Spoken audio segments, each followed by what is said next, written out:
Hello बच्चों, कैसे हैं आप लोग। तो लास्ट लेक्चर में हमने अपना रेक्टिफिकेशन एंट्रीज वाला पार्ट स्टार्ट किया था, यानी हम जिसको बोलते हैं रेक्टिफिकेशन ऑफ एरर्स, वो हमने स्टार्ट किया था। और लास्ट लेक्चर में हमने सिर्फ अपना कॉन्सेप्चुअल बेस बनाया था। हमने एरर्स क्या होती हैं उनको समझने की कोशिश की थी और एरर्स को क्लासीफाई किया था। तो फटाफट से एक बार रिवाइज कर लेते कि हमने क्या किया था पिछली क्लास में। तो पहली बात, एरर्स को जब क्लासिफाई करते हैं तो यहाँ पे दो बेसिस हो सकते हैं। एक होता है इफेक्ट ऑन ट्रायल बैलेंस, दूसरा होता है nature. Effect on trial balance के हिसाब से एरर दो तरह में, दो कैटेगरीज में तोड़ी जा सकती है। एक होती है एरर्स अफेक्टिंग ट्रायल बैलेंस, जिसको हम बोलते हैं वन साइडेड एरर्स या सिंगल साइडेड एरर्स। ये वो गलतियां होती है जो ट्रायल बैलेंस को इफेक्ट करती है, यानी जिसकी वजह से ट्रायल बैलेंस का टोटल मैच नहीं करता। वही दूसरी जो हमारी कैटेगरी ऑफ एरर है वो है errors not affecting trial balance, या जिनको हम बोलते हैं टू साइडेड या डबल साइडेड एरर्स।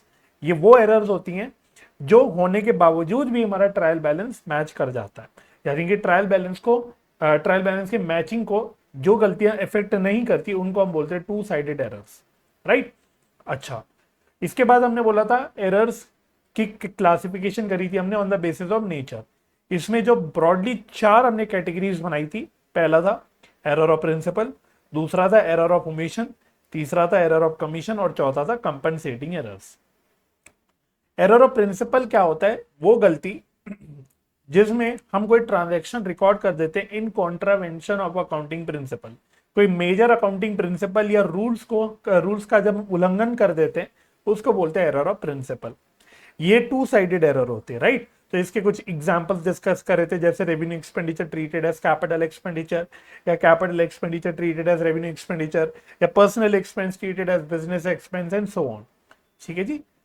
अच्छा, फिर दूसरी हमारी जो कैटेगरी थी वो थी एरर ऑफ ओमिशन। इसमें दो तरह की ओमिशन की हम बात करते हैं, एक होता है एरर ऑफ कंप्लीट ओमिशन और दूसरा होता है एरर ऑफ पार्शियल ओमिशन।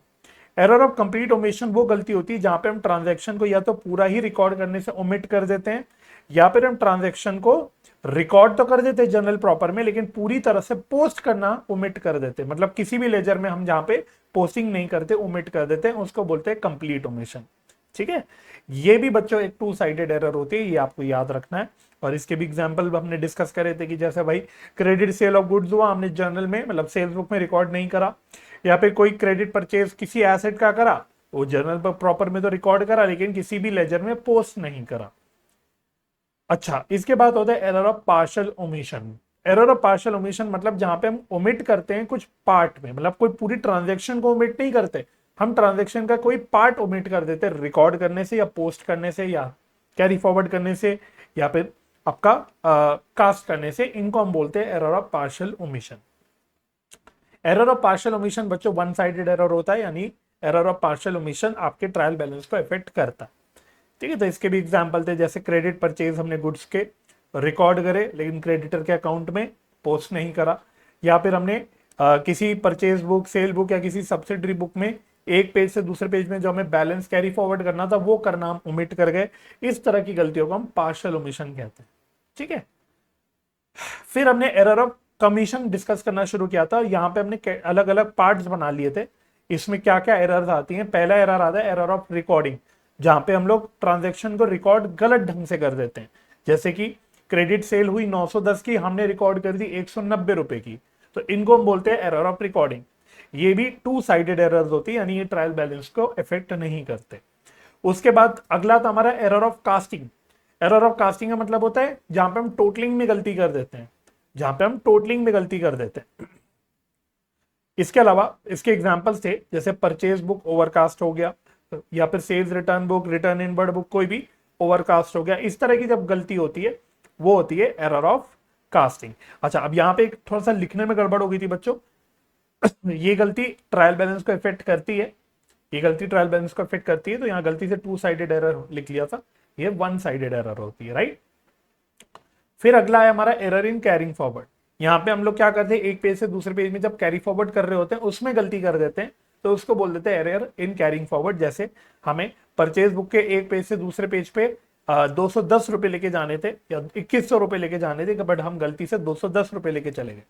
तो हमने कैरी फॉरवर्ड किया लेकिन गलत अमाउंट किया या गलत ढंग से करा, राइट। तो इसको हम बोलते हैं एरर इन कैरिंग फॉरवर्ड, और ये भी वन साइडेड एरर होता है, ये भी ट्रायल बैलेंस को इफेक्ट करता है।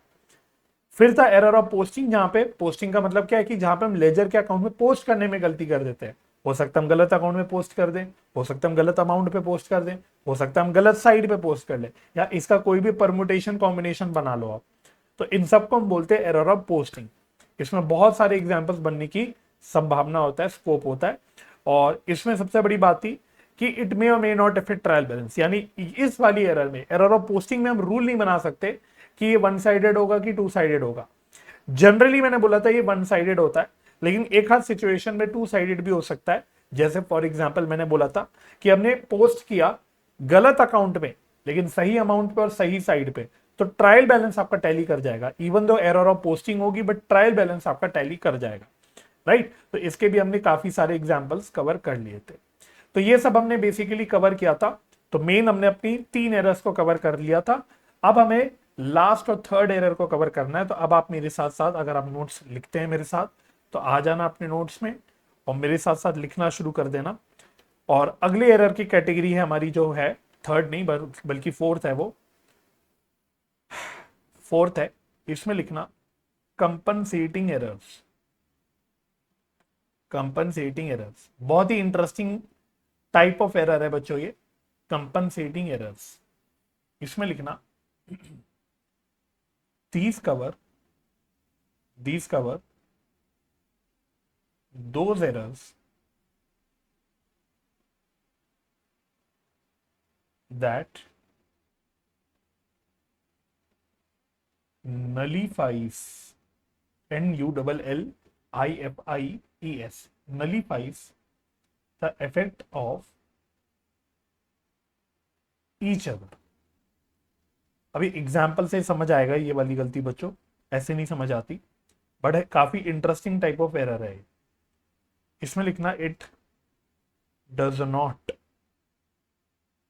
इफेक्ट ट्रायल बैलेंस, ये ट्रायल बैलेंस को इफेक्ट नहीं करता।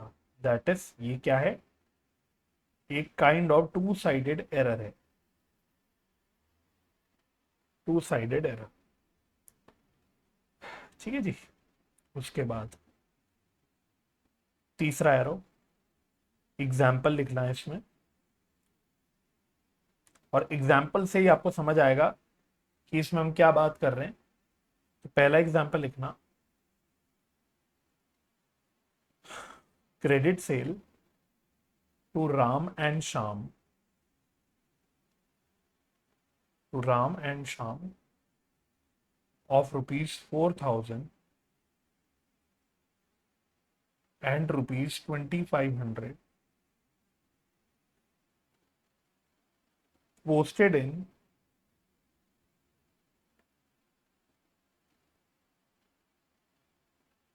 Sham's account, या posted in Sham's account as ₹4,000 and Ram's account as ₹2,500। 2,500 ध्यान से समझना बच्चों, इस एक एग्जाम्पल से आपको ये एरर भी समझ आ जाएगी। इंटरेस्टिंग है, बहुत इंटरेस्टिंग है। तो पहली बात, आप एक बात नोट करना, ऑब्जर्व करना, यहां मैंने इस कैटेगरी ऑफ एरर में वर्ड यूज किया एरर्स, मतलब मैंने एस वर्ड लगाया। अंग्रेजी आपने बेसिक वाली बचपन वाली पढ़ी होगी कि भाई हम जब ये इस तरह से एस लगा लेते हैं तो हम लोग प्लूरल की बात कर रहे हैं, मोर देन वन। जबकि ऊपर जितनी भी एरर की हमने बात करी थी, वहां हम सिर्फ एरर बोलते थे, कहीं पे भी एरर्स नहीं बोलते थे। Error of principle, error of omission, error of commission, errors नहीं बोलते थे, सिंगुलर होता था। यहां प्लूरल है, यानी ये एक ऐसी कैटेगरी ऑफ एरर है जहां पे हम मोर देन वन एरर की बात कर रहे हैं, मोर देन वन। तो कंपनसेटिंग एरर्स में मोर देन वन एरर होता है, लेकिन जब उसका हम साइमल्टेनियस इफेक्ट लेते हैं, कंबाइंड इफेक्ट लेते हैं, तो वो गलतियां एक दूसरे के इफेक्ट को नलीफाई कर देती, खत्म कर देती है। मतलब जब दो गलतियों को ऐसे किया जाए या ऐसी दो गलतियां हो जाए जिनकी वजह से एक्चुअल फाइनल जो इफेक्ट है एक दूसरे का वो खत्म हो जाए, नलीफाई हो जाए, ऐसी गलतियों को हम बोलते हैं कंपनसेटिंग एरर। इसलिए वर्ड यूज हुआ कंपनसेटिंग। कंपनसेटिंग का मतलब ये होता है कि जो चीज दूसरे को कंपनसेट कर दे। तो जब एक गलती दूसरी गलती के इफेक्ट को कंपनसेट कर देती है तो उसको बोल देते हैं कंपनसेटिंग एरर्स। तो जैसे अब देखो एग्जाम्पल देखना, हमने बोला क्रेडिट सेल करी राम को और शाम को 4,000 और 2,500 रुपए की। तो इसका मतलब मुझे करना क्या चाहिए था, अगर आप इसकी जर्नल एंट्री बनाओ, लिखना मत, मैं बना रहा हूं बस। तो इसकी अगर जर्नल एंट्री होती तो राम्स अकाउंट डेबिट 4,000,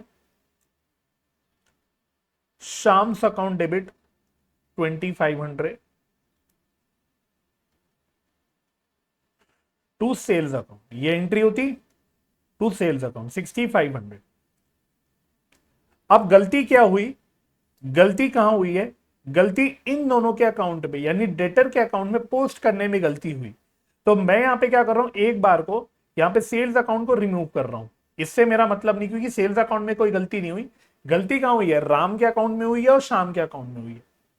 हमने क्या करा, हमें राम के अकाउंट को डेबिट करना था 4,000 रुपए और शाम के अकाउंट को डेबिट करना था 2,500 रुपए। हमने क्या कर दिया, इसकी जगह हमने उल्टा जब पोस्टिंग करने का टाइम आया तो पोस्टिंग करने के टाइम हमने राम के अकाउंट को डेबिट कर दिया 2,500 से और शाम के अकाउंट को डेबिट कर दिया 4,000 से, उल्टा कर दिया।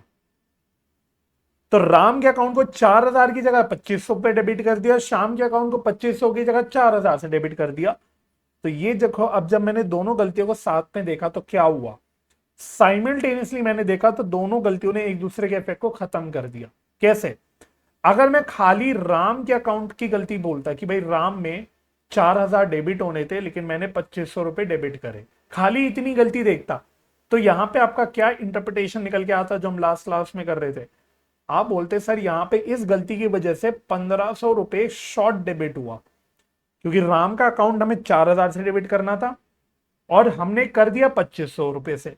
तो अगर मैं इफेक्ट देखूं, इन गलतियों का जरा इफेक्ट देखूं, तो जब मैं राम के अकाउंट को इंडिविजुअली देखूंगा कि राम के अकाउंट में क्या गलती हुई, तो मैं बोलूंगा यहां पे शॉर्ट डेबिट हो गया, कम डेबिट किया मैंने बाय 1,500 रुपए। आई होप आपको ये पॉइंट दिख रहा होगा कि 4,000 डेबिट करने की जगह हमने 2,500 रुपए डेबिट कर रखा है। और दूसरा, अब जब मैंने शाम के अकाउंट की गलती देखी तो इसका इफेक्ट मुझे पता है क्या दिखा, मैंने देखा कि शाम का अकाउंट मैंने एक्सेस डेबिट कर दिया है 1,500 से। क्या आपको ये बात दिख रही है, कैसे सर, क्योंकि शाम के अकाउंट को हमें डेबिट करना था 2,500 से, परंतु हमने कर दिया 4,000 से, ज्यादा डेबिट कर दिया। कितने से ज्यादा कर दिया, 1,500 से।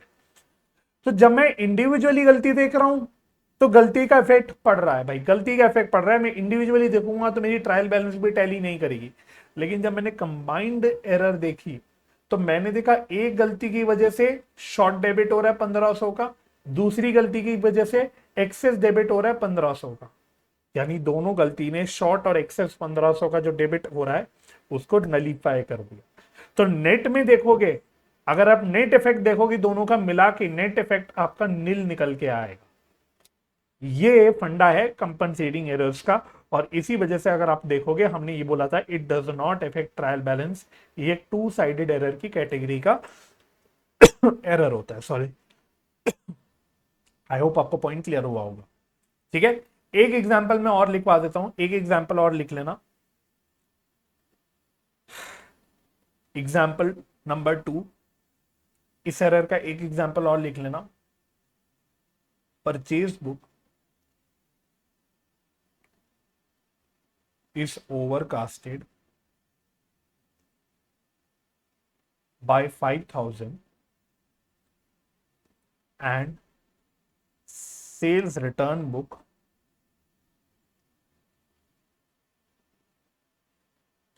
is undercasted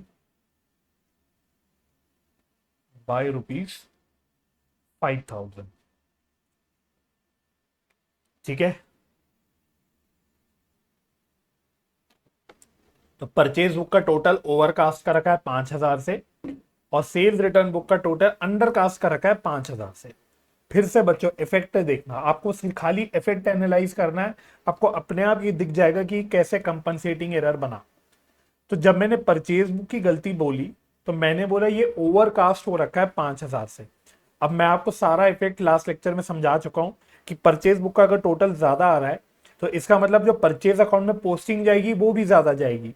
तो इससे पता है क्या इफेक्ट निकल के आएगा कि मेरा परचेज अकाउंट जो है ओवरकास्ट है ना, तो एक्सेस डेबिट हो जाएगा बाय 5,000, क्योंकि परचेज अकाउंट में 5,000 रुपए ज्यादा चला जाएगा और परचेज अकाउंट डेबिट होता है, परचेज अकाउंट डेबिट करते हैं तो परचेज अकाउंट में 5,000 ज्यादा डेबिट हो जाएगा। और दूसरी तरफ मैंने बोला sales return book is undercast by 5,000। अब सेल्स रिटर्न बुक भी डेबिट होता है, सेल्स रिटर्न बुक का टोटल भी डेबिट जाता है। आपको सेल्स रिटर्न की एंट्री पता होगी, sales return account debit to debtor account, तो सेल्स रिटर्न अकाउंट भी डेबिट होता है। लेकिन यहां पे मैंने क्या किया है, यहां पे मैंने अंडरकास्ट कर रखा है, मैंने यहां पे अंडरकास्ट कर रखा है 5,000 से। तो इसकी वजह से अल्टीमेटली सेल्स रिटर्न अकाउंट में शॉर्ट डेबिट होगा 5,000 रुपए का, शॉर्ट डेबिट होगा 5,000 रुपए का, क्योंकि मैंने टोटल कम कर रखा है। तो सिंपल भाषा में परचेज में 5,000 रुपए फालतू जाएगा, सेल्स रिटर्न में 5,000 रुपए कम जाएगा। दोनों को मैंने मिला के देखा तो एक गलती की वजह से एक्स्ट्रा डेबिट हो रहा है 5,000 का, दूसरी गलती की वजह से कम डेबिट हो रहा है 5,000 का। तो जब मैंने नेट इफेक्ट देखा दोनों भी गलती का तो क्या निकल के आया, एक जगह 5,000 ज्यादा डेबिट, एक जगह 5,000 कम डेबिट, तो दोनों का कंबाइंड इफेक्ट नील निकल के आया, जीरो। यानी एक गलती ने दूसरी गलती का इफेक्ट खत्म कर दिया, कंपनसेट कर दिया, नलीफाई कर दिया। तो ऐसी गलतियों को बोलते हैं compensating errors. I think this should be sufficient. अब आपको समझ आ गया होगा कि कंपनसेटिंग एरर्स का क्या मतलब होता है। और दूसरी बात हमने ये भी समझ ली कि ये टू साइडेड एरर होती है। तो हम लास्ट क्लास में, आपको याद होगा, हम लोग एग्जाम्पल्स में साथ साथ ऊपर अपने one sided and two sided errors के एग्जाम्पल में भर रहे थे। तो अब देखो टू साइडेड एरर्स में मैं एक एग्जाम्पल और डाल सकता हूं यहां पे, और आप भी डाल देना मेरे साथ साथ, कंपनसेटिंग एरर्स। यानी अगर कंपनसेटिंग एरर्स हैं हमारी किताब में तो ट्रायल बैलेंस का टोटल टैली कर जाएगा, ट्रायल बैलेंस के टोटल में मैच करने में कोई भी दिक्कत तकलीफ नहीं होगी। चलो जी, तो सर क्या हमको समझ आ गया, क्या हमको समझ आ गया? द आंसर इज यस, आ गया। तो अब सबसे जरूरी है, मैंने जैसे कि पिछले लेक्चर में, हमारे फर्स्ट लेक्चर में बोला था कि अगर गलती को एनालाइज करना आ गया कि ये गलती हुई है, इस गलती की वजह से ये इफेक्ट हुआ है, फिर रेक्टिफिकेशन में ज्यादा मेहनत करने को बचा नहीं। सारा खेल इस चैप्टर में गलती को समझने का, एनालाइज करने का और उसकी इफेक्ट समझने का होता है। वो आ गया तो कोई दिक्कत की बात नहीं है। तो अब हम अपने मेन पॉइंट पे आ सकते हैं, rectification.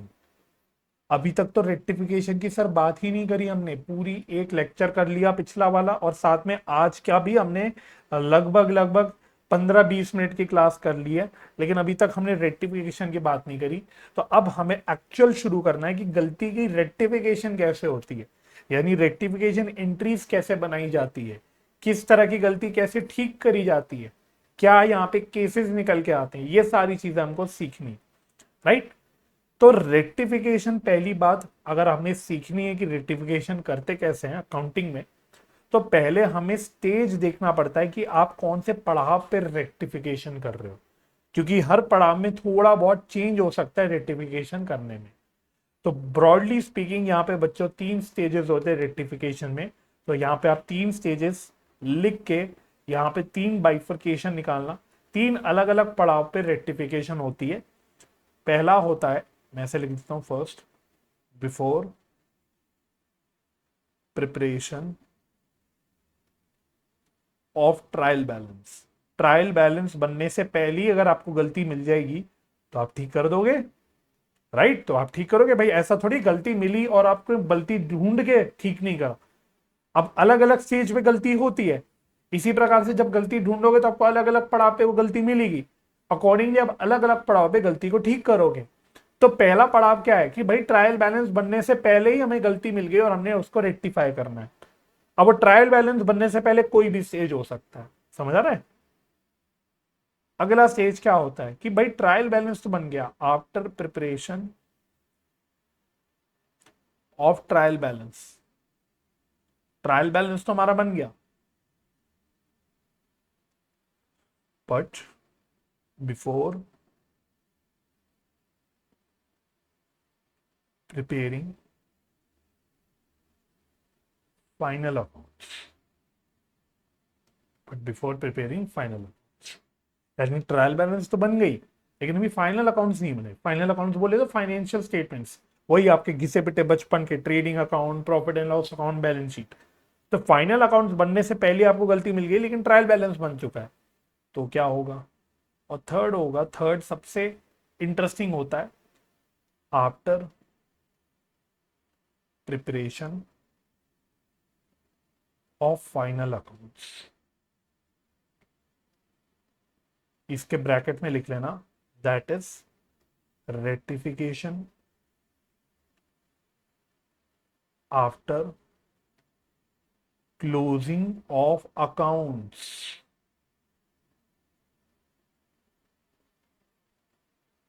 it is done it is done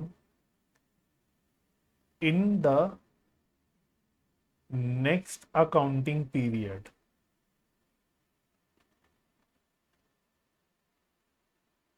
it is done in the next accounting period।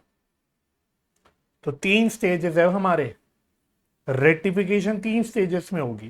पहला ट्रायल बैलेंस बनने से पहले, दूसरा ट्रायल बैलेंस बनने के बाद लेकिन फाइनल अकाउंट्स बनने से पहले, तीसरा फाइनल अकाउंट्स बनने के बाद परंतु फाइनल अकाउंट्स बनने के बाद that is next accounting period, next year में, कि जो फाइनेंशियल ईयर खत्म हो गया अगले फाइनेंशियल ईयर में आपको पुरानी फाइनेंशियल ईयर की गलती मिल गई तो आप पुरानी फाइनेंशियल ईयर की गलती ठीक करोगे अगले अकाउंटिंग पीरियड में।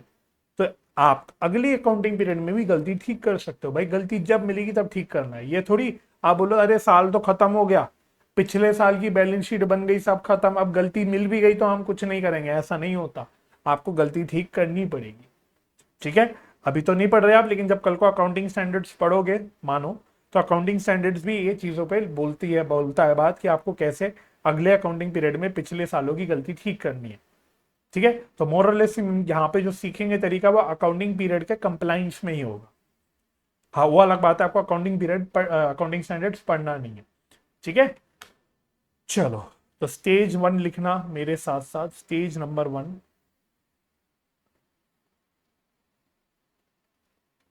आफ्टर,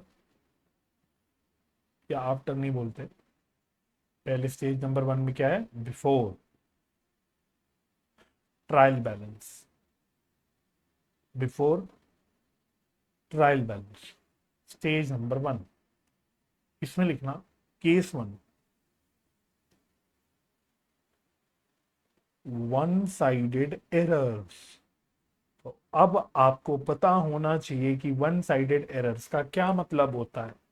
यानी फर्स्ट स्टेज पे है, हम ट्रायल बैलेंस बनने से पहले गलती ठीक कर रहे हैं और हमें जो गलती मिल गई वो है वन साइडेड एरर। तो हमें वन साइडेड एरर को रेक्टिफाई करना है ट्रायल बैलेंस बनने से पहले। तो क्या करते हैं हम यहाँ पे, तो इसमें लिखना, पहले लिखना समझ हो सकता ना आए तो आपको एग्जाम्पल से समझाऊंगा मैं। पहले लिखो here no rectification entry is passed है। यस, रेक्टिफिकेशन एंट्री नहीं पास करनी यहाँ पे। सर चैप्टर का नाम ही रेक्टिफिकेशन एंट्री है, होने दो, क्या फर्क पड़ता है, आपको तो गलती ठीक करना सीखना है। अब चैप्टर का चाहे जो भी नाम हो, तो यहाँ पे याद रखना, यहाँ पे कोई भी रेक्टिफिकेशन एंट्री नहीं बनेगी। कब की बात कर रहा हूं, अगर बिफोर ट्रायल बैलेंस हो रही रेक्टिफिकेशन और वन साइडेड एरर हो रहा है रेक्टिफाई, तो नहीं करनी कोई भी रेक्टिफिकेशन एंट्री पास। यहां लिखना only, only put an explanatory, या जिसको आप रेक्टिफिकेशन भी बोल सकते हो, एक्सप्लेनेटरी या rectification note on relevant side of the affected account, of the affected account.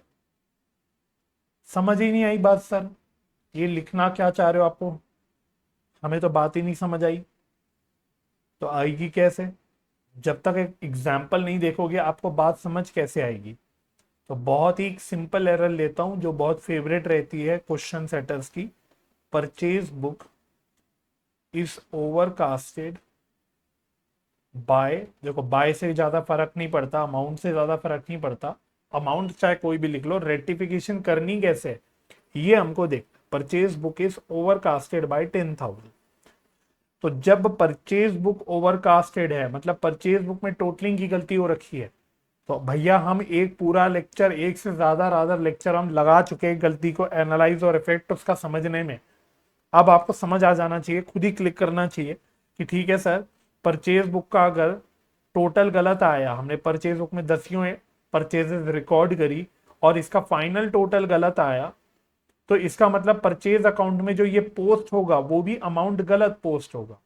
यानी कि इफेक्ट कौन सा अकाउंट होगा इस गलती से? सर परचेज अकाउंट इफेक्ट होगा, क्योंकि परचेज अकाउंट में गलत अमाउंट जाएगा। इंडिविजुअल क्रेडिटर के अकाउंट में तो सही पोस्टिंग हुई है, लेकिन परचेज अकाउंट में जो टोटल उठ के जाएगा वो गलत जाएगा। दैट मीन्स यहां पे मेरा इफेक्टेड अकाउंट कौन सा है? Purchase account. तो पहले गलती को एनालाइज करो कि इसकी वजह से प्रॉब्लम हुई क्या। हम बोलेंगे सर इसकी वजह से परचेज अकाउंट एक्सेस डेबिट हो गया होगा। भाई ज्यादा चला गया ना, ओवरकास्ट का मतलब क्या है कि 10,000 टोटल ज्यादा किया, तो परचेज अकाउंट में 10,000 से अमाउंट ज्यादा चला गया, इससे मतलब इसका मतलब हो गया परचेज अकाउंट एक्सेस डेबिट हो गया 10,000 से। तो अब मुझे बताओ, अगर परचेज अकाउंट में 10,000 रुपए एक्स्ट्रा डेबिट हो रखा है तो उसको ठीक करने के लिए क्या करना चाहिए आपको? सर परचेज अकाउंट को 10,000 से क्रेडिट कर दो। भाई डेबिट ज्यादा हो रखा है तो डेबिट ज्यादा हो रखा है तो उसको ठीक करने के लिए क्रेडिट कर दो, सिंपल हो गई बात।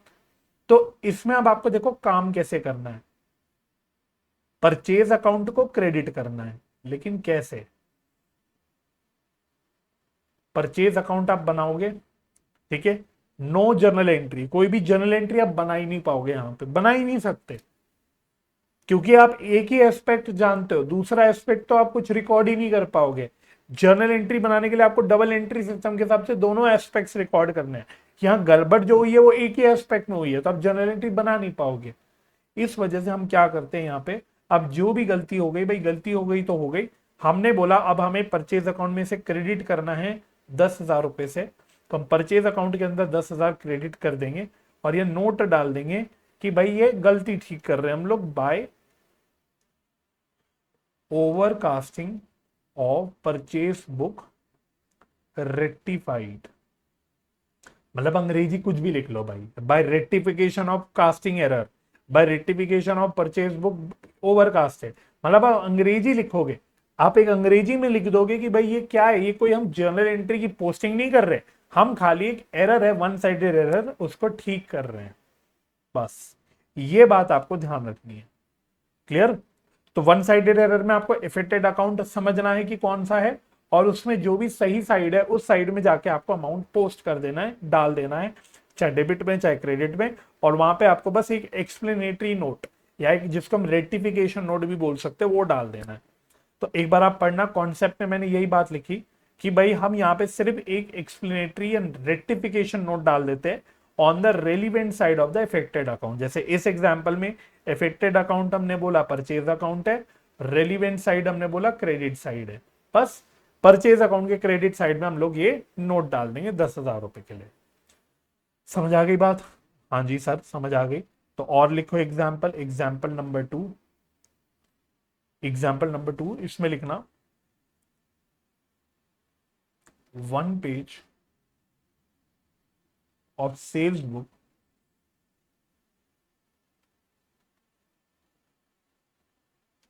was carried forward to the next page,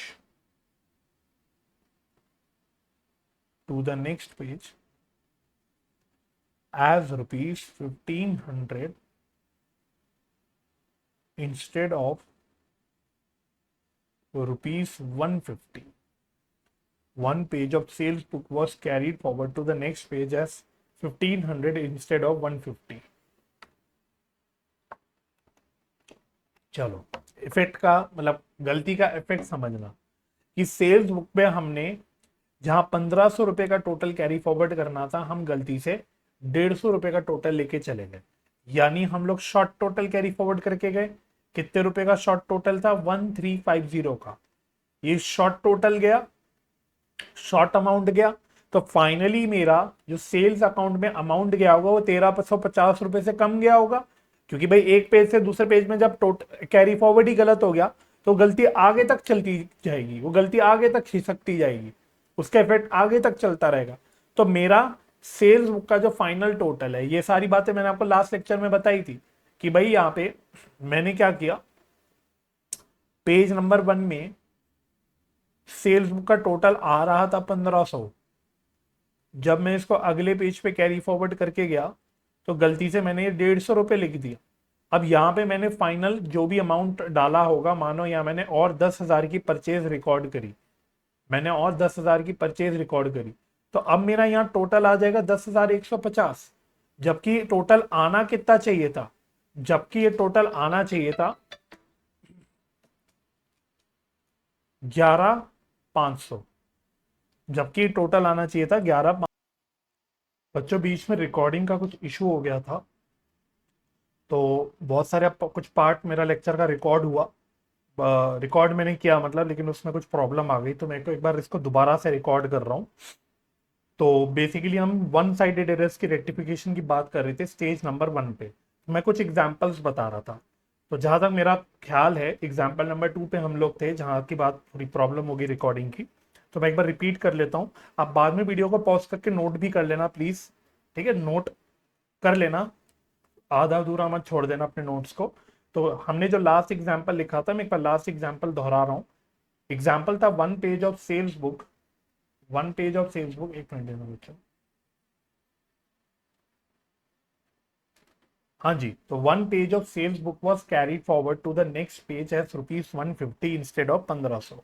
मतलब हमें 1500 रुपए का पेज एक पेज से दूसरे पेज पे लेके जाना था, लेकिन वो 150 ही लेके गए। तो इसका मतलब हम 1350 रुपए से कम अमाउंट लेके गए।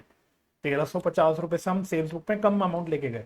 इसका फाइनल इफेक्ट ये होगा कि सेल्स अकाउंट में 1350 रुपए कम जाएगा। सेल्स अकाउंट में 1350 रुपए कम जाएगा। अब इसको ठीक करने के लिए आपको क्या करना पड़ेगा? अब मेरा इफेक्टेड अकाउंट सेल्स अकाउंट बन गया, तो आपको सेल्स अकाउंट के क्रेडिट साइड में पोस्टिंग करनी पड़ेगी। कितने रुपए की? 1350 की, क्योंकि सेल्स अकाउंट में 1350, 1350 रुपए कम गया। तो ठीक करने के लिए आपको 1350 रुपए से सेल्स अकाउंट को बढ़ाना पड़ेगा। और सेल्स को बढ़ाने के लिए, क्योंकि एक रेवेन्यू का अकाउंट है तो इसको क्रेडिट करते हैं, तो इसको अकॉर्डिंगली हम लोग क्रेडिट साइड पे पोस्ट कर देंगे। और बाकी यहाँ पे बस एक नोट डालना है, rectification of error in carrying forward. इसी प्रकार से एग्जाम्पल नंबर 3 जो हमारा है वो है sales of 3500 to mister X was posted to his account as 3050। 3500 रुपए की सेल करी हमने एक्स को, लेकिन हमने पोस्ट कर दिया उसके अकाउंट में 3050 का। तो इसका मतलब हमें मिस्टर एक्स के अकाउंट में डेबिट पोस्ट करना था 3500, क्योंकि सेल्स अकाउंट मतलब सेल्स है, क्रेडिट सेल्स है, तो डेटर का अकाउंट डेबिट होता है। तो मिस्टर एक्स के अकाउंट को हमें 3500 रुपए से डेबिट करना था।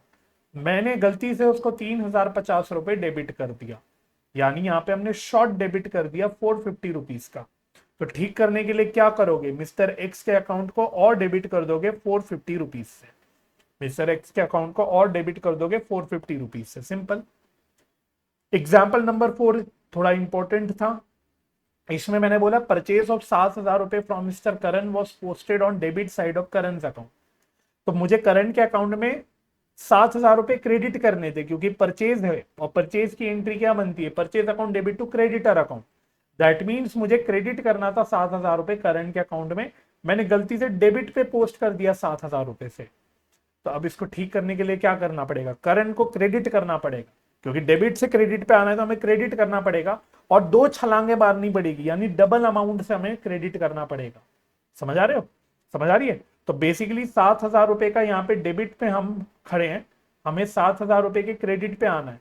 तो हमें यहां से यहां आने के लिए कितनी छलांगे मारनी पड़ेगी? 7,000 7,000 की 2 छलांगे मारनी पड़ेगी, क्योंकि हमारा साइड गलत है। हमें इस साइड से बिल्कुल उस साइड आना है। तो पहले तो हम 7,000 रुपए से डेबिट क्रेडिट करेंगे जीरो तक आने के लिए। पहले हम 7,000 से क्रेडिट करेंगे जीरो पे आने के लिए, फिर जीरो से और 7,000 क्रेडिट पे डाल जाने के लिए और 7,000 क्रेडिट करेंगे। इसलिए यहाँ पे हमको 7,000 रुपए डबल अमाउंट से क्रेडिट करना पड़ेगा, 7,000 इंटू 2। बात समझ में आ गई? अच्छा, फिर हम लोग केस 2 में आए थे, अभी स्टेज 1 ही चल रहा है, इसमें 2 साइडेड एरर्स। केस नंबर 2 में 2 साइडेड एरर्स। यहां पे हमने बोला कि कंप्लीट रेक्टिफिकेशन एंट्री पास करनी होती है, यहां पे हमको कंप्लीट रेक्टिफिकेशन एंट्री पास करनी होती है। ठीक है, तो इसके लिए हमको क्या करना होता है, कंप्लीट रेक्टिफिकेशन एंट्री पास करने के लिए कुछ स्टेप्स फॉलो कर सकते हो आप। 4 स्टेप्स यहाँ पे आप फॉलो कर सकते हो। स्टेप नंबर 1 है, स्टेप नंबर 1 है, तो यहाँ पे आपको 4 स्टेप्स फॉलो करने होते हैं रेक्टिफिकेशन एंट्री बनाने के लिए। स्टेप नंबर 1 हमने बोला पास करो या लिखो रॉन्ग एंट्री। पहले आपको रॉन्ग एंट्री लिखनी है, इसको मैंने शॉर्ट में बोल दिया WE। ठीक है, अगला स्टेप है आपका, next step, reverse the wrong entry. तो जो स्टेप नंबर 1 में आपने गलत एंट्री लिखी उसको रिवर्स करना है, इसको मैंने शॉर्ट में बोल दिया RE। स्टेप नंबर 3 मैंने बोला राइट करेक्ट एंट्री, जिसको मैंने बोल दिया शॉर्ट में CE, कि क्या सही एंट्री होनी चाहिए थी। और फिर आप रेक्टिफिकेशन एंट्री बना लेंगे जिसमें आपको कुछ नहीं करना, स्टेप नंबर 1 और 2 का सम टोटल कर लेना है, इसका कंबाइंड इफेक्ट ले लेना है, तो आपकी ऑटोमेटिकली रेक्टिफिकेशन एंट्री बन जाएगी। अभी एग्जांपल से कराऊंगा मैं, अभी उसका एग्जांपल हमको करना है। इसके अलावा हमने बोला अगर कंप्लीट ओमिशन का केस है, यानी एरर ऑफ कंप्लीट ओमिशन है, फिर इतनी मत्थापच्ची में आपको पढ़ना ही नहीं, फिर सीधा सीधा जो करेक्ट एंट्री है वो आपको लिख देनी है, वही आपकी रेक्टिफिकेशन एंट्री बन जाएगी। आई होप समझ आ गया होगा बच्चों। आई सिंसियरली अपोलोजाइज अगर कुछ इनकन्वीनियंस हो गया, कभी कभी कुछ टेक्निकल प्रॉब्लम्स हो जाती है जो मेरे भी कंट्रोल में नहीं होती, इस वजह से थोड़ा आपका गड़बड़ हो गया। बट आई होप आपको बात समझ आ गई होगी हमने क्या किया, और बाकी आप इसकी नोटिंग जरूर करना, अगर आप मेरे साथ साथ नोट्स लिखते हैं तो इसकी नोटिंग अपने पास जरूर कर लेना। तो मैं आगे बढ़ता हूं, इसमें एग्जाम्पल करते हैं हम लोग, एग्जाम्पल नंबर 1। तो इसमें लिखना एग्जाम्पल नंबर 1, इसमें लिखना freight paid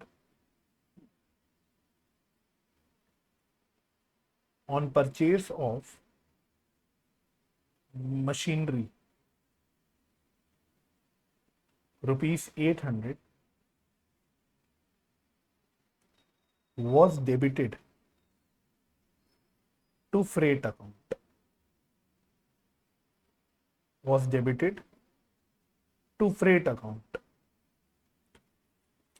हमने मशीनरी परचेज करी, उस पे जो फ्रेट पे करा, उस पे जो फ्रेट पे करा हमने, उसको हमने गलती से फ्रेट अकाउंट में डाल दिया। तो बच्चों ये कैपिटल एक्सपेंडिचर था, समझ रहे हो ना, एसेट परचेज करने पे मैंने फ्रेट पे करा तो ये कैपिटल एक्सपेंडिचर था, मुझे मशीनरी अकाउंट में डेबिट करना चाहिए था, मैंने गलती से फ्रेट अकाउंट में डेबिट कर दिया। तो वैसे अगर आप आइडेंटिफाई कर पाए तो this is an error of principle, एक एरर ऑफ प्रिंसिपल है, क्योंकि आपने कैपिटल एक्सपेंडिचर को रेवेन्यू एक्सपेंडिचर की तरह ट्रीट कर दिया। अब इसकी रेक्टिफिकेशन कैसे होगी, इसके लिए आपको चारों स्टेप्स में फटाफट से दिखा देता हूं। तो स्टेप नंबर 1 में हमने बोला पास करो रॉन्ग एंट्री, जो गलत एंट्री आपने पास कर रखी है वो लिखो। तो रॉन्ग एंट्री मैंने क्या कर दी, मैंने एंट्री कर दी freight account debit to cash account, मैंने सिंपल एक खर्चे की एंट्री कर दी, freight account debit to cash account 800। Step number 2 हमने बोला रॉन्ग एंट्री को रिवर्स करो, रिवर्स एंट्री, इसकी बस उल्टी पास कर दो एंट्री ऊपर वाली की, तो उल्टी करके क्या बन जाएगा, मतलब क्या बन जाएगी entry, cash account debit to freight account, cash account debit to freight account 800। फिर नेक्स्ट स्टेप है स्टेप नंबर 3, सही एंट्री क्या होनी चाहिए थी, यानी करेक्ट एंट्री। तो इसकी करेक्ट एंट्री होनी चाहिए थी machinery account debit to cash account, machinery account debit to cash account. ठीक है, machinery account debit to cash account. और फाइनली स्टेप नंबर 4, आपकी रेक्टिफिकेशन एंट्री क्या बनेगी, कुछ नहीं करना भाई, ऊपर जो ये स्टेप नंबर 2 और 3 हमने पास करा या लिखा, इसको बस जोड़ दो, स्टेप 2 और 3 को जोड़ दो, इनको कंबाइन कर दो, तो क्या होगा, कैश तो डेबिट क्रेडिट हो रहा है, बराबर अमाउंट से कट गया, तो क्या बच गया, ये बच गया machinery account debit to freight account.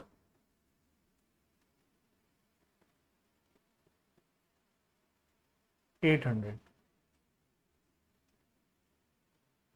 Machinery account debit to freight account.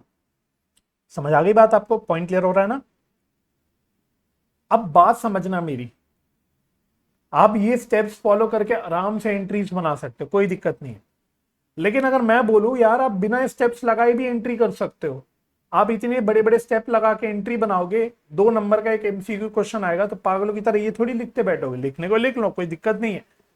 लेकिन मैं आपको स्मार्ट तरीका बताता हूं डायरेक्टली कैसे रेक्टिफिकेशन एंट्री बनाओगे, और उसके लिए बस थोड़ी सी सोच आपको रखनी है, थिंकिंग करनी है, आपको क्रिटिकल थिंकिंग करनी है। मैं बोलूंगा यार देखो सीधी सीधी मैं रेक्टिफिकेशन एंट्री बनाता हूं, मेरे को मशीनरी अकाउंट को डेबिट करना था क्योंकि मैंने मशीनरी परचेज करते वक्त फ्रेट पे किया था, तो मुझे इसको मशीनरी अकाउंट में डेबिट करना था। तो जो मुझे अकाउंट डेबिट करना था उसको डेबिट कर देता हूं।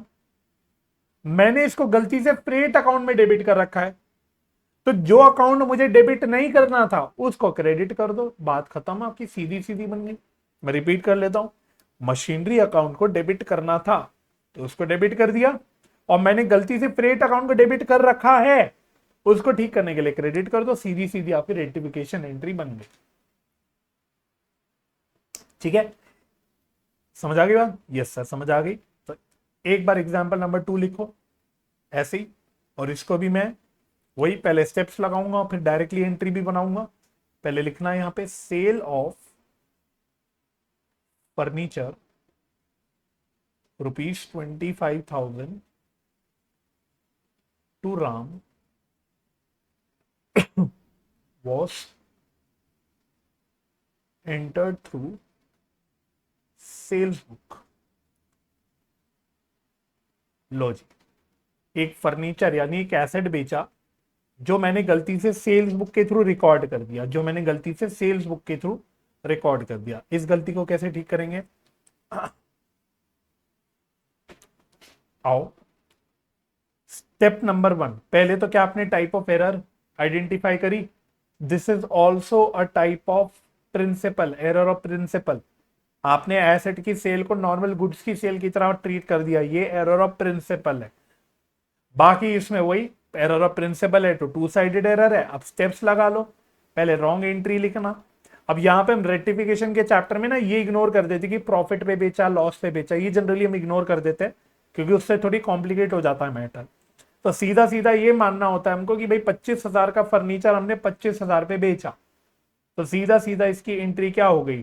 Cash account debit 25,000 to furniture account again 25,000, मतलब 25,000 रुपीज के फर्नीचर को हमने 25,000 रुपीज पे ही बेचा। अब स्टेप नंबर 2 में इसका रिवर्स कर दो ऊपर वाली एंट्री को, तो इसकी उल्टी एंट्री क्या बन गई?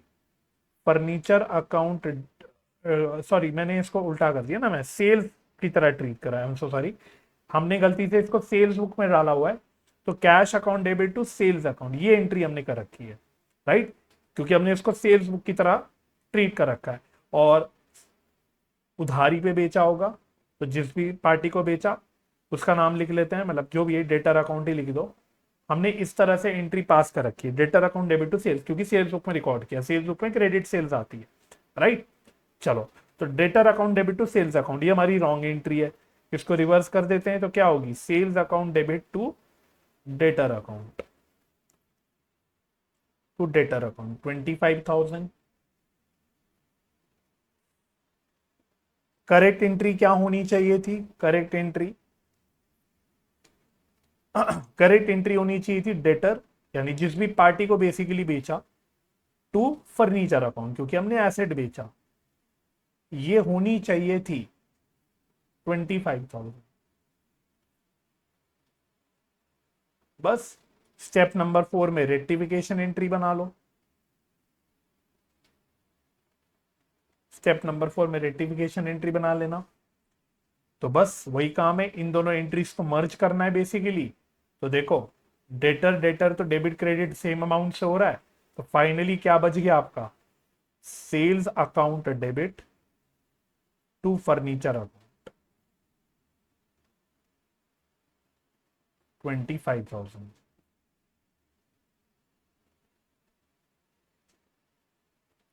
सिंपल। बात समझ में आ गई। और अगर आप चाहो तो डायरेक्टली एंट्री बना सकते हो। आप क्या बोलोगे, देखो फर्नीचर बेचा तो फर्नीचर क्रेडिट करना था, जो कि हमने नहीं किया, तो उसे क्रेडिट कर दो। और सेल्स बुक में दिखा रखा है, मतलब सेल्स अकाउंट में डेबिट का रखा, क्रेडिट का रखा है, उसको ठीक करने के लिए डेबिट कर दो, सिंपल। जो अकाउंट क्रेडिट करना था वो क्रेडिट कर दो, जो अकाउंट क्रेडिट कर रखा है गलती से उसको डेबिट कर दो, बात खत्म, सिंपल। तो डायरेक्टली भी बन सकती है आपकी एंट्री, समझ आ गया। और एक एग्जांपल, और एग्जांपल नंबर 3, इसमें इसमें लिखना goods return by Mohan ₹500 omitted to be recorded, in books.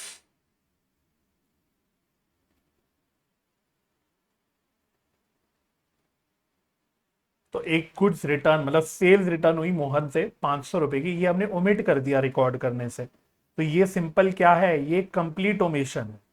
This is a complete omission, error of complete omission. ये भी वन साइडेड एरर होती है। अब क्या यहां सर कंप्लीट ओमिशन है तो यहां भी 4 स्टेप्स लगाने बैठ के, नहीं, जरूरत ही नहीं भाई। कंप्लीट ओमिशन में तो बात ही सिंपल हो गई, जो एंट्री रिकॉर्ड नहीं करी वो रिकॉर्ड कर दो, हो गई रेक्टिफिकेशन। तो क्या एंट्री बन जाएगी आपकी, सीधी सीधी, sales return account debit to Mohan. सीधा सीधा जो करेक्ट एंट्री रिकॉर्ड होनी चाहिए थी वो आप रिकॉर्ड करो, बात करते। अब चाहो तो स्टेप लगा के देख लेना। अगर आप चारों स्टेप लगाओगे भी तो क्या होगा, अगर मैं आप चारों स्टेप लगाना भी चाहूं तो भी आपका यही आंसर आएगा। रॉन्ग एंट्री, जब एंट्री नहीं रिकॉर्ड करी तो कोई भी नहीं करी। रिवर्स एंट्री, जब रॉन्ग एंट्री नहीं तो रिवर्स एंट्री भी नहीं। करेक्ट एंट्री, करेक्ट एंट्री तो ये लिखी हुई हमने, तो रेक्टिफिकेशन एंट्री क्या बन गई, यही बन गई आपकी, राइट। क्योंकि स्टेप 1 और 2 तो ब्लैंक हो गया, बचा क्या स्टेप नंबर 3, जिसमें करेक्ट एंट्री लिख रखी है। रेक्टिफिकेशन एंट्री के लिए रिवर्स एंट्री और करेक्ट एंट्री मिलानी होती है, रिवर्स एंट्री में वैसी कुछ नहीं है। तो फाइनली अल्टीमेटली आपकी करेक्ट एंट्री ही तो सही एंट्री बन के आएगी। लेकिन ये बेकार की हरकतें आपको करनी नहीं है, ये तो बस अभी दिखा रहा था मैं आपको। मेन बात क्या है कि अगर कंप्लीट ओमिशन का केस है तो सीधा बहुत आसान हो जाती है बात। सीधा सीधा जो एंट्री आपको पास करनी चाहिए थी, जो करेक्ट एंट्री, वही आपकी रेक्टिफिकेशन एंट्री बन जाएगी। यही बात मैंने ऊपर लिख भी दी थी स्टार डाल के कि कंप्लीट ओमिशन के केस में rectification entry will simply be the correct entry. Point समझ आ गया, ठीक है। चलो जी, बड़े आगे स्टेज नंबर 2 पे। स्टेज नंबर 1 ओके हो गया हमारा। पहले मैं पूरा आपको कॉन्सेप्ट करवा दूंगा, फिर हम स्टडी मटेरियल के क्वेश्चन पे भी उतरेंगे। स्टेज नंबर 2 पे आ जाए हम लोग फटाफट से। यस सर, स्टेज नंबर 2 पे आ जाइए। तो स्टेज नंबर 2 था after trial balance but before, short में लिख रहा हूं, शॉर्ट शॉर्ट करके, क्योंकि डिटेल तो ऊपर लिख चुके हम ऑलरेडी। बिफोर फाइनल अकाउंट, तो बिल्कुल ऐसा ही काम करेंगे यहां पे। केस नंबर 1 आपका होगा one sided errors.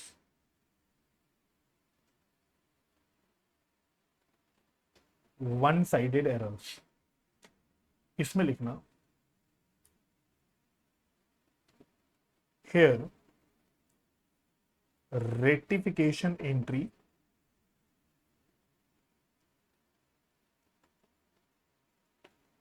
is passed using suspense account, using suspense account। Suspense account को अंडरलाइन कर देना, सस्पेंस अकाउंट को अंडरलाइन कर लेना। ये सस्पेंस अकाउंट किस चिड़िया का नाम है, क्या आपने ये सुना हुआ है कभी सर? 11th क्लास में सुना है हमने ये। क्या होता है, लिख लो। It is a temporary account, it is a temporary account used to artificially tally the trial balance।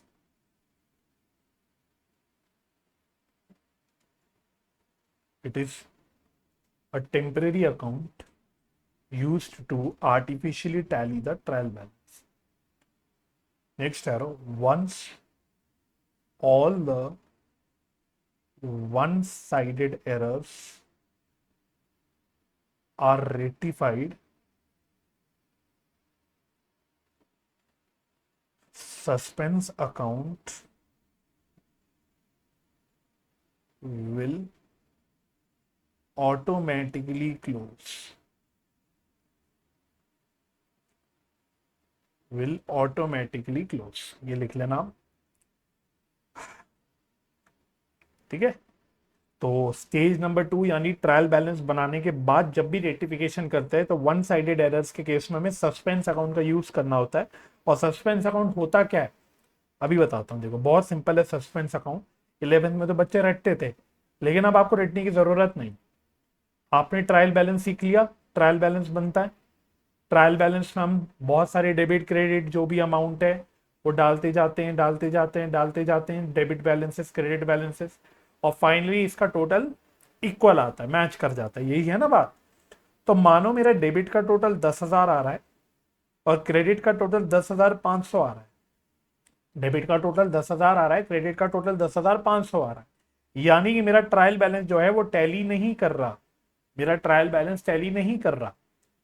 तो अब आपको ये बिल्कुल अच्छे से खुद ही आइडेंटिफाई कर देना चाहिए, अगर ट्रायल बैलेंस टैली नहीं कर रहा इसका मतलब मेरा कोई ना कोई वन साइडेड एरर हुआ है। मेरी किताबों में वन साइडेड एरर एक या एक से ज्यादा प्रेजेंट है, जिसकी वजह से मेरा ट्रायल बैलेंस टैली नहीं हो रहा। क्योंकि हमने यही तो सीखा कि वन साइडेड एरर्स वो एरर्स होते हैं जिनकी वजह से ट्रायल बैलेंस टैली नहीं हो रहा। तो अगर ट्रायल बैलेंस टैली नहीं हो रहा तो दैट मींस कि there are some one sided errors present in the accounts. पहली बात ये हो गई, ओके। अब हम क्या करते हैं, हम बोलते हैं यार देखो अभी गलती ढूंढते बैठेंगे पता नहीं कितना टाइम लग जाए, तो एक काम करते हैं टेम्परेली ट्रायल बैलेंस को नकली ढंग से मिला देते हैं, नकली ढंग से इसको मिला देते हैं। तो मैं बोलता हूं यार देखो डेबिट में 10,000 का टोटल आ रहा है, क्रेडिट में 10,500 आ रहा है, तो अगर मैं डेबिट के नीचे 500 रुपए और लिख दूं, अगर डेबिट के नीचे मैं 500 रुपए और लिख लूं, तो अब मेरा जो ट्रायल बैलेंस का टोटल है वो बराबर आ जाएगा। अब ये मेरा ट्रायल बैलेंस का टोटल दोनों भी 10,500 से बराबर बराबर आ जाएगा। तो बस यही है भाई बात कि ये जो 500 रुपए हम डालते हैं ना, अब हम ये क्यों डाल रहे हैं हमें तो खुद ही नहीं पता, ये तो हम बस मिलाने के लिए, ट्रायल बैलेंस को मिलाने के लिए डाल रहे हैं। तो यहां पे हम लोग लिख देते हैं इसको कि ये है सस्पेंस अकाउंट। सस्पेंस है, सस्पेंस का मतलब क्या होता है, जिसका जवाब पता नहीं, अभी हमें भी नहीं पता है 500 रुपए का डिफरेंस क्यों आ रहा है, इसलिए इसका नाम ही पड़ गया सस्पेंस अकाउंट। और इसीलिए वंस हम वन साइडेड एरर्स को रेक्टिफाई करते हैं तो हमारा उद्देश्य होता है कि ये जो सस्पेंस अकाउंट का 500 रुपए का फर्क आ रहा है ये एलिमिनेट करना।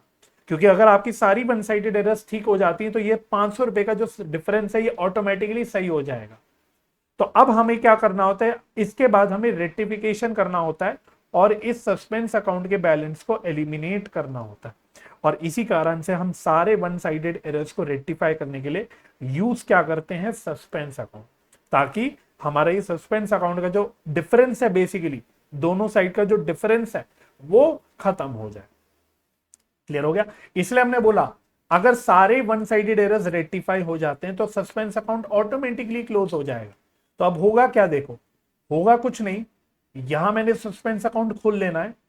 अब मैं इस सस्पेंस अकाउंट का जब मैं अकाउंट बनाऊंगा, लेजर अकाउंट जैसे बनाते वैसे ही बनाऊंगा, तो मैं बोलूंगा यार मेरा स्टार्टिंग बैलेंस ये 500 रुपए है, ये मेरा स्टार्टिंग बैलेंस 500 रुपए का है डेबिट में, सस्पेंस अकाउंट का डेबिट बैलेंस खड़ा हुआ है। अब मैं यहाँ पे सारी पोस्टिंग करूंगा, मैंने जहां जहां भी सस्पेंस अकाउंट से जर्नल एंट्री रेक्टिफिकेशन एंट्री पास कर रखी होगी सबकी पोस्टिंग करूंगा। और अगर सारे वन साइडेड एरर्स रेक्टिफाई हो जाएंगे तो ये टोटल ऑटोमेटिकली टैली हो जाएगा, कोई भी बैलेंस नहीं बचेगा सस्पेंस अकाउंट में। और ये बहुत सीधी बात है, ये कोई टेक्निकल बात नहीं कर रहा है, ये कोई रॉकेट साइंस नहीं है, बहुत ही साधारण बात है कि अगर वन साइडेड एरर्स मेरी सारी सही हो जाती है, यानी मेरी किताबों में कोई भी वन साइडेड एरर नहीं है, तो जाहिर सी बात है मेरा ट्रायल बैलेंस का टोटल मैच करना चाहिए। अगर ट्रायल बैलेंस का टोटल मैच नहीं कर रहा तो दैट मींस कोई ना कोई वन साइडेड एरर मेरी किताबों में है, तभी नहीं मैच कर रहा। ये वो वाली कॉन्सेप्चुअल बात है। अब सवाल उठा है सस्पेंस अकाउंट को हमें यूज कैसे करना होता है, तो फटाफट से अपने ऊपर वाले ही हमने जो एग्जांपल्स वन साइडेड एरर्स के लिए थे सीखने के लिए, स्टेज नंबर 1 में सेम एग्जाम्पल लेना शुरू करते हैं। जैसे एग्जाम्पल नंबर 1 है purchase book is overcasted by 10,000 rupees. तो वापस से एग्जाम्पल लो, एग्जाम्पल 1 इसी में purchase book is overcasted by ₹10,000। तो इसमें हमने क्या एनालाइज किया था भाई, इसको ठीक करने के लिए हमें क्या करना था, देखते हुए चलो। इस एग्जाम्पल में हमने परचेज अकाउंट को ठीक करने के लिए परचेज अकाउंट को क्रेडिट किया था 10,000 रुपए से। अब अगर मैं इसी को जर्नल एंट्री फॉर्म में लिखना चाहूं तो मुझे कैसे लिखना चाहिए, परचेज अकाउंट को क्रेडिट करना है तो मुझे यहाँ पे टू परचेज अकाउंट लिखना चाहिए 10,000 रुपीज, 10,000 रुपीज। बस अब क्योंकि यहाँ पे जनरल एंट्री बना रहे हैं, हमारे पास कोरिस्पॉन्डिंग दूसरी साइड पे पता है हमको कि क्या यूज करना है हमको। हम यहाँ पे लिख देंगे सस्पेंस अकाउंट 10,000, यहाँ पे लिख देंगे सस्पेंस अकाउंट 10,000। और जब इसकी पोस्टिंग करेंगे मानो इस सस्पेंस अकाउंट में, तो मैं यहाँ पे लिख दूंगा टू परचेज 10,000, टू परचेज 10,000। इस तरह से काम होता है। समझ आ रही बात, क्लियर हो रहा है, राइट। अच्छा, इसी प्रकार से एग्जाम्पल नंबर 2 में क्या लिखा था हमने, एग्जाम्पल नंबर 2 देखते हुए चलते हैं यहीं से। तो एग्जाम्पल नंबर 2 था 1 page of sales book was carried forward to the next page as 150 instead of 1,500। तो यहां दोबारा लिख लो 1 page of sales book was carried to the next page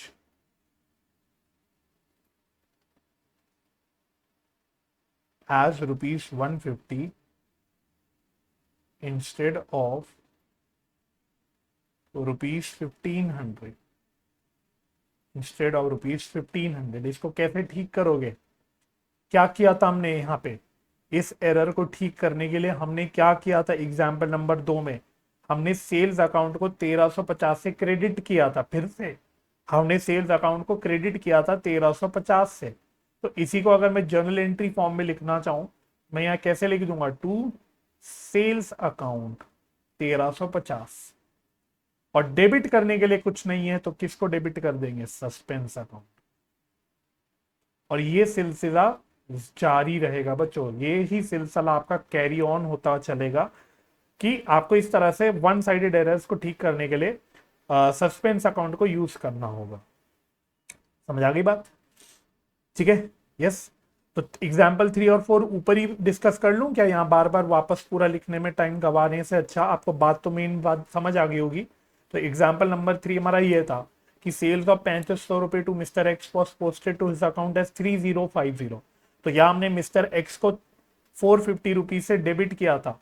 तो अब मेरी यहाँ पे जर्नल एंट्री क्या बन जाएगी, स्टेज नंबर 2 में मिस्टर एक्स को डेबिट करना है to suspense account, to suspense account 450। ये मेरी स्टेज नंबर 2 में एंट्री बन जाएगी। एग्जाम्पल नंबर 4 में जो एनालाइज किया था उसमें हमने करंट के अकाउंट को डेबिट क्रेडिट किया था, सॉरी 14,000 से। तो अब इसकी जर्नल एंट्री क्या बन जाएगी, सस्पेंस अकाउंट डेबिट टू करंस अकाउंट 14,000। इस तरह से आपका रेक्टिफिकेशन एंट्री यहां पे बन जाएगा। तो जब ट्रायल बैलेंस बनाने के बाद हम वन साइडेड एरर्स को रेक्टिफाई करते हैं तो हम क्या यूज करते हैं, हम सस्पेंस अकाउंट यूज करते हैं। आई होप समझ आ गया होगा आपको, ठीक है जी। चलो, तो स्टेज 2 में हमारा केस 1 डन हो गया। फटाफट से केस 2 भी कर लो, केस 2 भी कर लूंगा। और मैं अभी कॉन्सेप्चुअली स्टेज 3 भी करा दूंगा आपको, कुछ है ही नहीं उसमें, बहुत सिंपल है। तो केस 2 और स्टेज 2 टू साइडेड एरर्स। अब पता है आपका काम बहुत आसान है, अब बहुत इजी काम है अगर यहां तक समझ आ गया। इसमें कुछ भी नहीं है, सेम एज स्टेज 1। तो जैसे आप टू साइडेड एरर स्टेज 1 पे रेक्टिफाई करते थे, सेम वे में आपको टू साइडेड एरर स्टेज 2 पे भी रेक्टिफाई करना है। कोई चेंज नहीं है, नो चेंज, कुछ नया नहीं है। बस स्टार डाल के लिख लो, suspense account will not be use, suspense account is not required, is not required in rectification entry. और ये पता है कॉन्सेप्चुअल बात है बच्चों, रटने वाली बात नहीं है। क्यों? क्योंकि टू साइडेड एरर से ट्रायल बैलेंस के टोटल पे फर्क नहीं पड़ता, मतलब ट्रायल बैलेंस का टोटल मिसमैच नहीं होता। जब टू साइडेड एरर्स की वजह से ट्रायल बैलेंस का टोटल मिसमैच ही नहीं होता, तो सस्पेंस अकाउंट कैसे यूज कर लोगे? क्योंकि सस्पेंस अकाउंट तो डेबिट क्रेडिट के टोटल का डिफरेंस है, जहां पे टोटल मैच नहीं करा। तो सस्पेंस अकाउंट में जो भी बैलेंस आ रहा है वो सिर्फ वन साइडेड एरर्स की वजह से आ रहा है, टू साइडेड एरर्स की वजह से आ ही नहीं रहा, क्योंकि टू साइडेड एरर्स की प्रेजेंस की वजह से टोटल में मिसमैच है ही नहीं। इसलिए टू साइडेड एरर्स जब रेक्टिफाई करते हैं तो सस्पेंस अकाउंट की जरूरत पड़ती ही नहीं, आपकी अपने आप ही कंप्लीट रेक्टिफिकेशन एंट्री बन जाती है। समझ आ गई बात?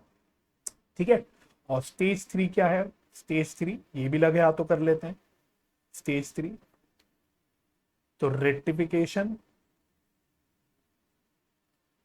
After final accounts. इसको बोलने के अलग अलग तरीके होते हैं स्टेज को, दैट इज इन द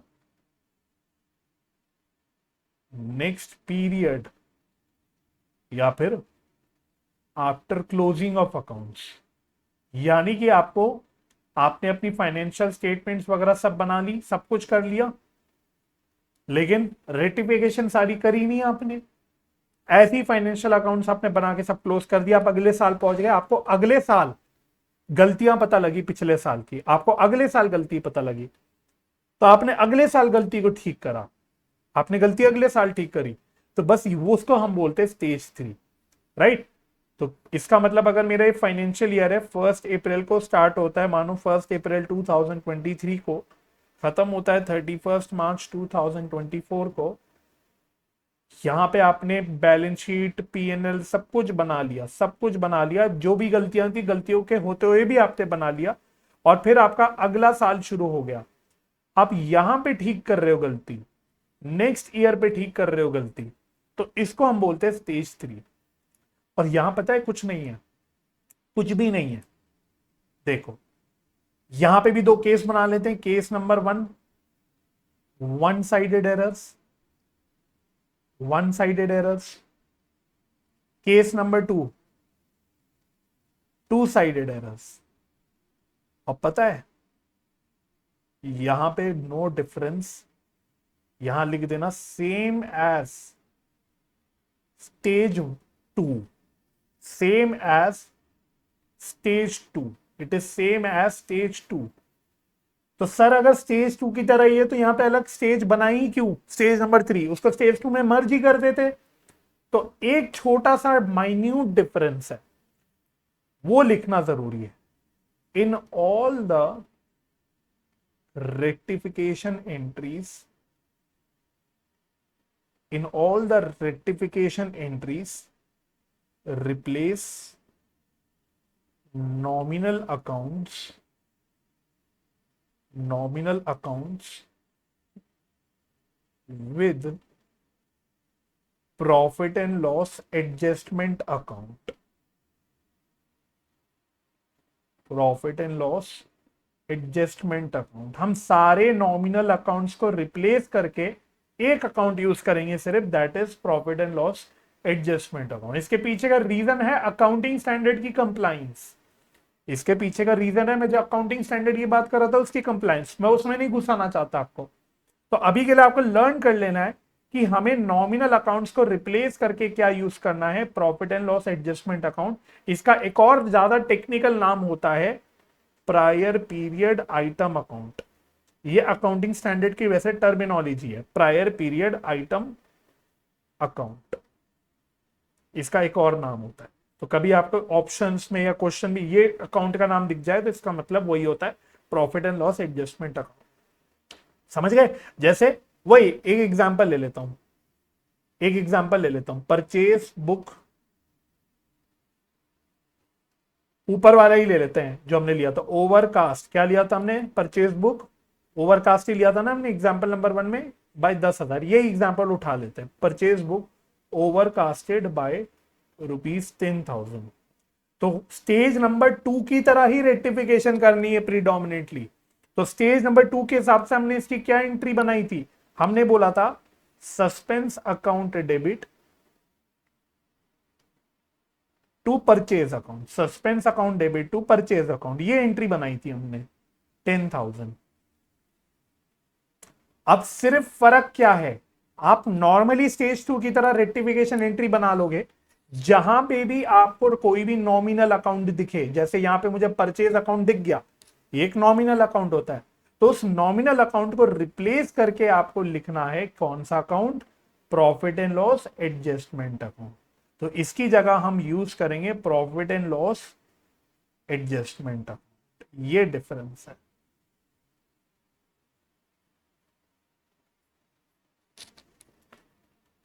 तो बिल्कुल नॉर्मल आपको अपनी रेक्टिफिकेशन एंट्री बनानी है, और उस रेक्टिफिकेशन एंट्री में सिर्फ अपने आपको नॉमिनल अकाउंट्स को रिप्लेस करके क्या लिखना है, profit and loss adjustment account. ये इसमें इंपॉर्टेंट क्रक्स है।